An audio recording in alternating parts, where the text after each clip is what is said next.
In this video, I'm going to be talking about the 4 calisthenics exercises that you should be doing to bridge the gap between the basics and skills. These 4 exercises are particularly useful if you do not plan to use any weights.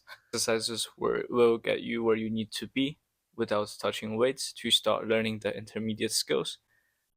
And the intermediate level begins with the back lever, front lever, handstand push-up, and planche. Now, to start doing these 4 exercises, I would master the most basic exercises first. So pull up, push up, and maybe dip. So in my opinion, you should be able to do 10 to 15 pull-ups and dips and push-ups without any struggle. So it's not really about hitting that amount of reps, but simply just not being too fatigued by doing them. Those should be a second nature and shouldn't be challenging anymore. And this doesn't really take a long time. It takes like 2 to 3 months. And then you have to make a decision whether you want to do weighted calisthenics or you want to go for this approach, which I'm going to present in this video.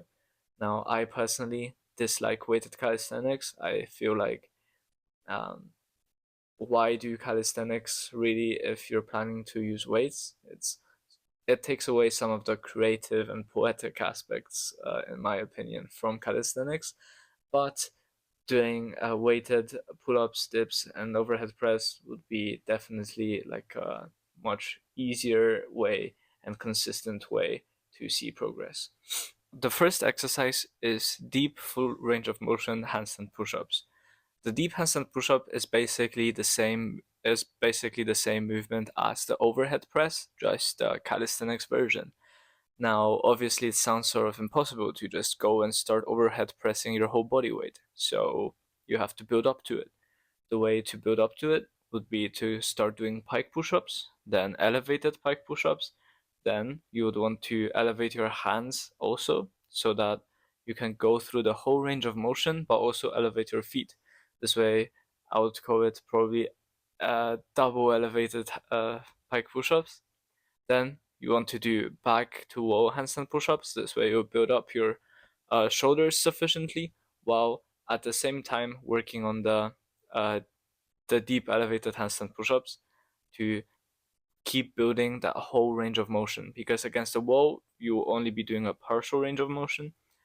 And lastly, when you already are able to rep out back to wall handstand push-ups on, let's say, parallettes, you move on to chest to wall handstand push-ups and progressively increasing your range of motion until you can do full handstand push-ups, full range of motion, deep handstand push-ups.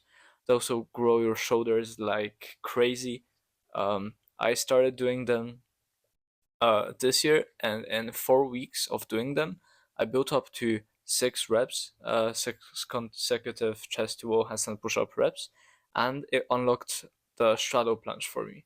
So I didn't have to train tuck, advanced tuck, or straddle. I just instantly got like a 2-second straddle from which I just built up with banded holds, but I still keep doing the deep handstand push-ups as it is a crazy exercise. Nothing else will isolate your front delts as well as the deep handstand push-up. Now, the next exercise will be the pseudo-planche push-up. The pseudo-planche push-up can be an alternative to deep handstand push-ups. However, I would do both, just at different stages, different periods of your training. So pseudo-planche push-ups are sort of easier to get into because you're basically doing push-ups with protraction throughout the whole movement, just leaning more and more forward over time. Your goal should be to be able to do a 90-degree hold on the bottom of the push-up and then raise up into a very stable and nice lean. These push-ups, you can't really max them out until you're doing full range of motion, full planche push-ups.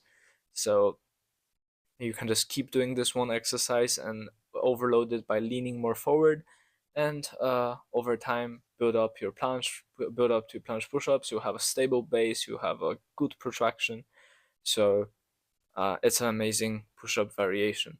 Now for pull, I would start by doing high pull-ups. The high pull-ups are basically just normal pull-ups, but you're pulling higher. You're pulling more explosively, thereby reaching your waist. And the way you want to train for it is simply to do your regular pull-ups, but focus on explosiveness. You want to pull slightly diagonally, but the main thing here is just pulling as hard as you can. And over time, in a very short time too, you'll be able to pull very high. And this way you can also just skip muscle up and such skills. And it will also develop your explosiveness, which will be useful also in the next exercise, which is the front lever pull-up. Actually, tuck and advanced tuck front lever pull-ups. Now, those are amazing to learn the front lever, but also just it is a way to overload your pulling. Now, because you don't have weights, you can only do so much by pulling vertically. Plus, not many skills in calisthenics are actually vertical pull. Most of them are either diagonal, like normal pull-ups, muscle-ups, or horizontal, like front lever pull-ups, and every skill in the front lever. And so it's very important for you to start doing row-like motions more than actual pull-ups. And so you're basically overloading your pulling by doing a front lever progression, and the progression, the lever itself will act as weight. So you basically just progress with front lever progressions. Now, there's a limit to how good your front lever pull-up can be, in the sense that when you're training the tuck and advanced tuck front lever pull-ups, you should be able to do a front lever at like 6 to 10 advanced front lever pull-ups. But after that, it's really hard to, let's say, do one leg front lever pull-ups or anything like that. So for unlocking anything beyond the front lever, I would be working on other things such as front lever raises. But to get to the front lever and to get your pulling skills from the basic pull-ups to being able to do a front lever, the best idea for you would be to do the advanced tuck front lever pull-ups. The way you want to do it is start in tuck, preferably on rings, because then you'll be able to do the full range of motion pulls. Remember to use the false grip. And over time, you simply extend your legs and try to pull as hard as you can, as quickly as you can. This way, and try to hit the bar with your pelvis sort of every rep. This way, you're going through the whole range of motion. You're also working on your explosiveness. And remember also to lock out in the bottom to actually practice your front lever. So yeah, that's the 4 exercises.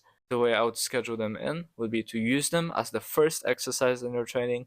And if you have been following this channel, you know that I advocate for having few exercises in each session. So for me, 2 to 3 exercises is best. And so let's say the first exercise would be the front lever pull-ups. You do 3 to 5 sets, and then you add a complementary exercise, for example, scapular pulls. Now for push day, for example, that's example from my own training, was doing deep handstand push-ups and doing some planche leans to get my tendons ready, to get my straight arm strength. But it's only those first exercises that I'm focusing on. I'm tracking them and I'm progressing week to week in them with strength principles. So yeah, that's how you should implement them to your workout. Now, this is all for the video. I hope you try these exercises out, especially if you're not planning to do weighted calisthenics, because those will get you to the skills without doing an abundance of useless progressions or weights. Okay, that's it for the video. Thank you for watching, and if you have any questions, feel free to text me on my Instagram. I'm already at 1.3k followers there, which is great to see. And yeah, leave a like, subscribe, and see you in the next video.